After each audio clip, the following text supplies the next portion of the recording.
Afrique Média vous a permis de vous souvenir qu'il y a de cela quelques années, la Côte d'Ivoire était donc un havre de paix. On a diffusé ce mini documentaire sur la situation en Côte d'Ivoire avec notamment le président Laurent Gbagbo, que certains ont pu apprécier avec ses pas de danse, ce qui est très joli à voir. Nous revenons donc pour parler de la situation actuelle. En Côte d'Ivoire, vous le savez, on se dirige vers des nouvelles élections, c'est dans moins de 2 mois, mais tout autour, on remarque que à l'intérieur du pays, comme dans les périphéries, il y a comme une sorte de tension, des manifestations anti-Ouattara, des manifestations de personnes qui s'insurgent contre la validation de la candidature d'Alassane Dramane Ouattara par le Conseil constitutionnel. Alors, nous en parlons donc ici, de nouvelles tensions, mais la réflexion pour nous est de savoir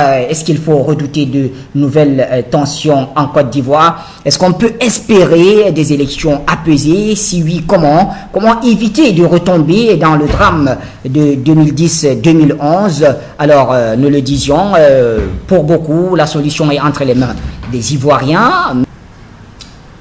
Avant d'en arriver à parler des élections de 2015, oui. N'oublions pas le précédent des élections de 2010. Parce que nous sommes en plein, et c'est d'ailleurs une des raisons pour lesquelles l'ambassadeur du Coro a parlé de transition plutôt que de mandat électif. Et donc, vous avez un monsieur qui a pris les armes contre les institutions pendant 9 ans. Il a tué, il a pillé, il a volé, il a violé, il a assassiné. Il est arrivé au pouvoir par un stratagème que nous connaissons tous.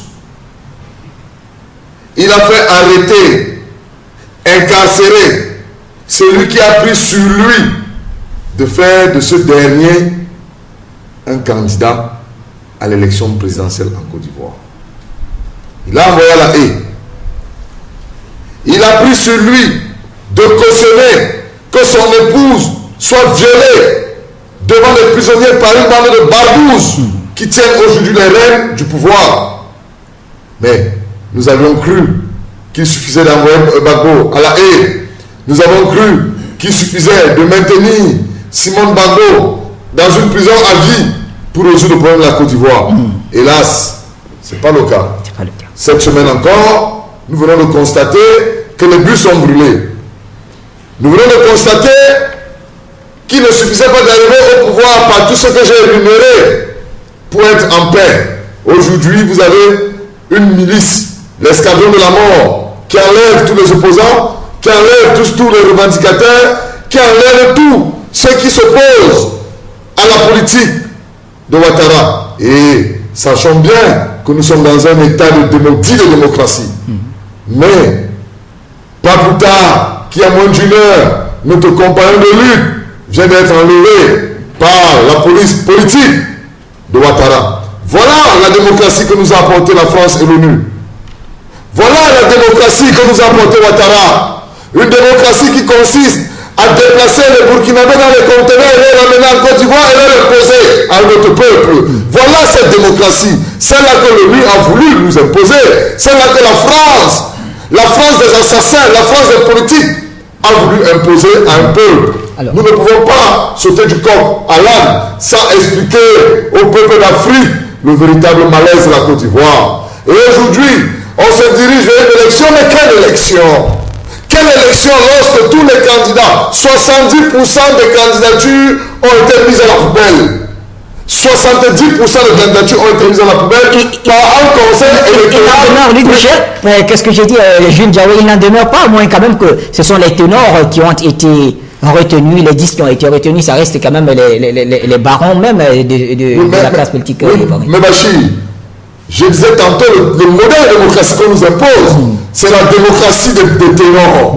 Vous voyez, c'est la démocratie des ténors. Vous avez 30 candidats, 40 candidats. On estime que les 30 autres n'en valent pas la peine. Ce pas des Ivoiriens. Alors qu'on retient une candidature qui fait problème parce que l'individu n'arrive pas à produire un certificat de nationalité.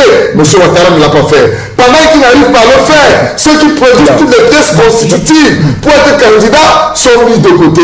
Il faut faire attention. Est-ce que les autres Ivoiriens ne se reconnaissent pas en ces 10 candidats retenus? Mais écoutez, si les autres Ivoiriens se reconnaissaient, bon, même s'ils se reconnaissent, ils ont des préalables, ils ont posé des conditions, tous contestent la candidature d'un individu, celle de Ouattara, parce qu'ils estiment que après les 5 années qu'il a géré, il aurait dû organiser un référendum pour ratifier, pour faire retoucher les lois. Il ne l'a pas fait et donc il est sous le coup de la loi. Et lui-même, il a laissé Jules Diaoui, êtes-vous sûr que s'il l'avait fait, les autres auraient accepté?